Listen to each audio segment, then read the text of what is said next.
जिस तरह से धरती घूम रही है और जो भी हो रहा है, उस वजह से एक बहुत बुनियादी बदलाव आता है सुबह 3:20 से सुबह 3:40 के बीच।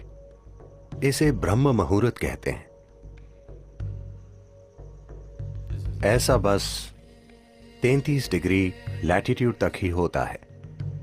आपका सिस्टम, मनुष्य का सिस्टम एक विशेष तरीके से व्यवहार करता है। यह एक संभावना है। तो एक जागरूकता रही है इस संभावना का इस्तेमाल करने की। आपका जीवन उन कई चीजों का परिणाम है जिन्हें हम ब्रह्मांड कहते हैं या जिन्हें हम अस्तित्व कहते हैं। तो हम इस जबरदस्त घटना का परिणाम है जिसे हम सृष्टि कहते हैं। हम अपने आप में एक अलग जीवन नहीं है। तो जब आप तालमेल में होंगे तो कुछ चीजें होंगी। हमारे अमेरिका के टेनेसी में स्थित आश्रम में ऐसे झिंगूर पाए जाते हैं जो 17 सालों में सिर्फ एक बार जागते हैं। क्या आपने ऐसा कुछ देखा है? वो समझ जाते हैं कि 17 साल हो गए और वो जाग जाते हैं। फिर वो बच्चे पैदा करते हैं और सो जाते हैं। वो समझ जाते हैं कि 17 साल हो गए, वो भी बिना किसी अलार्म बेल के। तो ये कैसे होता है? मैं कह रहा हूं कि वो प्रकृति के साथ तालमेल में है। हमने प्रकृति के साथ तालमेल खो दिया है और हमें लगता है कि यही हमारी प्रकृति है। नहीं, कई सारी बीमारियां और समस्याएं जिनका मनुष्य अनुभव कर रहे हैं वो बस इसलिए हैं क्योंकि हमने वो जागरूकता खो दी है कि उन कई सारी शक्तियों के साथ तालमेल में कैसे रहा जाए जो हमें वो बनाती हैं जो हम हैं। तो योग वो तालमेल लाने के लिए है ताकि आप जीवन के साथ लय में हो। अगर आप जीवन के साथ लय में होंगे तो आप भी सुबह 3 बजे के थोड़ा बाद जागेंगे। अगर आप जागरूक हैं तो अचानक आपके अंदर जीवंतता की एक किरण जागेगी, और अगर आप गहरी नींद में भी हों तो भी जाग जाएंगे। आपके साथ ये होना चाहिए। इसका मतलब है आप उसके साथ तालमेल में हैं, आप जीवन के तालमेल में हैं।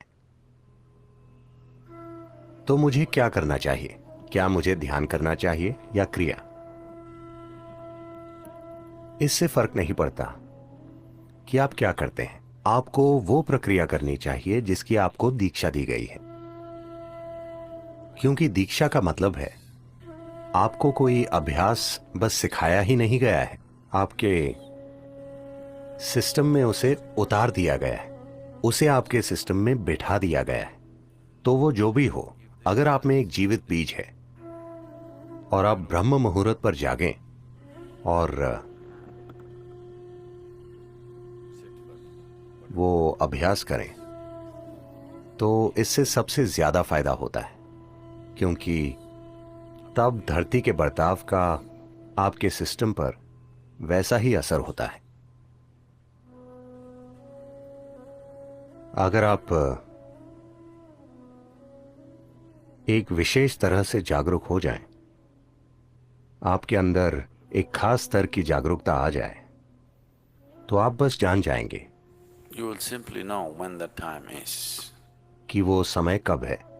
अगर आप सही समय पर सोने जाएंगे तो आपको घड़ी देखने की जरूरत नहीं होगी। आप हमेशा जान जाएंगे कि 3:40 बजे हैं, क्योंकि फिर शरीर एक अलग तरह से बर्ताव करता है। उस समय अगर आप बैठकर वो प्रक्रिया करें जिसकी आपको दीक्षा मिली है, वो नहीं जो आपने किताबों से पढ़ी है, तो सबसे ज्यादा फायदा होगा। उस समय बीज को अंकुरित होने के लिए जरूरी मदद मिल जाएगी, या वो अन्य समय के मुकाबले ज्यादा तेजी से विकसित होगा। यह सिर्फ दीक्षित लोगों के ही लिए है। अगर आप दीक्षित नहीं हैं, आप किताब योगी हैं, तो 3:40, 6:40, 7:40 इससे कोई ज्यादा फर्क नहीं पड़ता। ऐसे लोगों के लिए संध्या काल ज्यादा महत्वपूर्ण होते हैं। संध्या मतलब सूरज के उगने से 20 मिनट पहले से 20 मिनट बाद तक, या सूरज डूबने से 20 मिनट पहले से 20 मिनट बाद तक। दोपहर और आधी रात के लिए भी यही सच है, लेकिन उनकी प्रकृति अलग है। तो ये 2 संध्याएं उनके लिए बेहतर हैं जो दीक्षित नहीं है। 3:40 उनके लिए अच्छा है जिन्हें शक्तिशाली दीक्षा मिली है।